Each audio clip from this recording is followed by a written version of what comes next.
Before we do this next lesson, I want to just say a few things about left hand technique.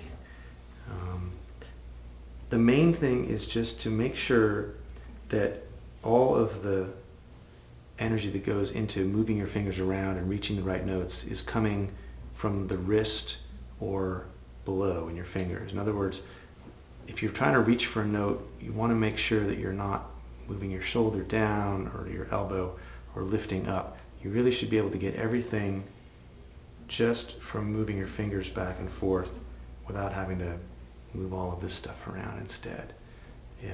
One good way to test is just to get all your fingers lined up on the high string and then slowly move them over lower and lower.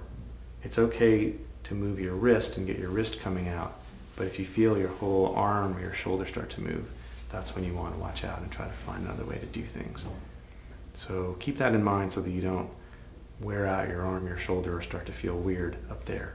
And let's get into the next lesson.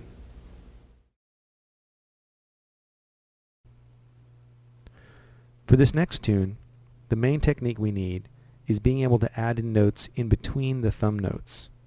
If you're counting with your thumb while you play the steady bass on the 5th string, going 1, 2, 3, 4, then the way to count what's happening in between is to say the word "and" in between each number. So that would sound like 1 and 2 and 3 and 4 and. So all of the numbers are called the downbeats, and all the ands in between are called the offbeats.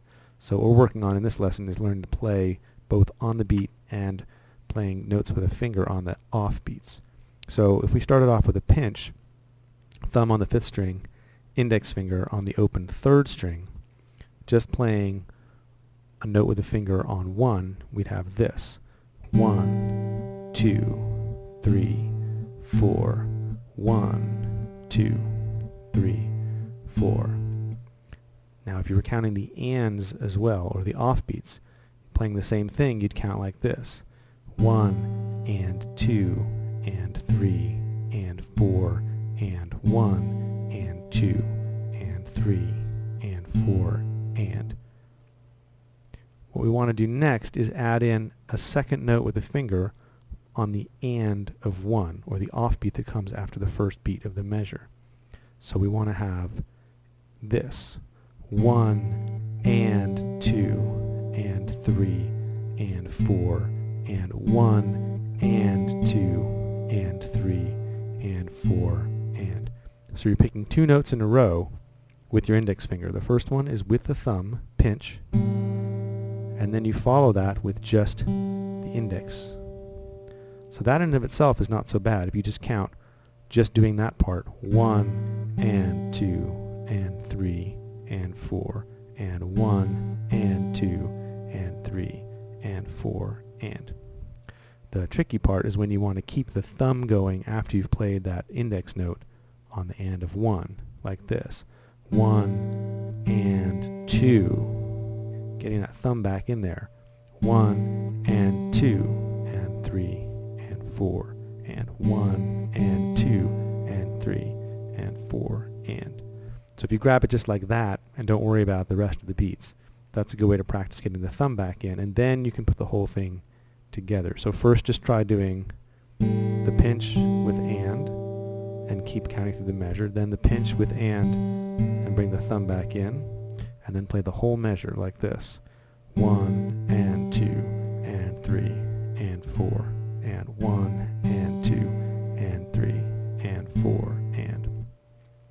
When you can do that, move the first pinch up to the 2nd string. Use your middle finger to get the first pinch, and then go to the note on the end of 1 with your index finger like this: 1 and 2 and 3 and 4 and 1 and 2 and 3 and 4 and.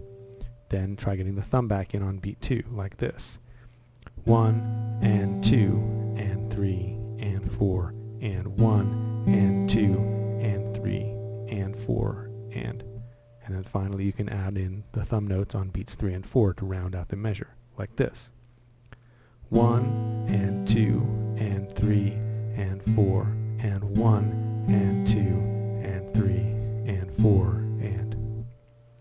Now I've been doing all these exercises without fretting any notes, just so you can focus on the right hand. When we get into the tune, we'll be holding down some notes with the left hand, but if you spend a little time getting this right hand coordination together, you should be able to start putting the tune together without too much trouble.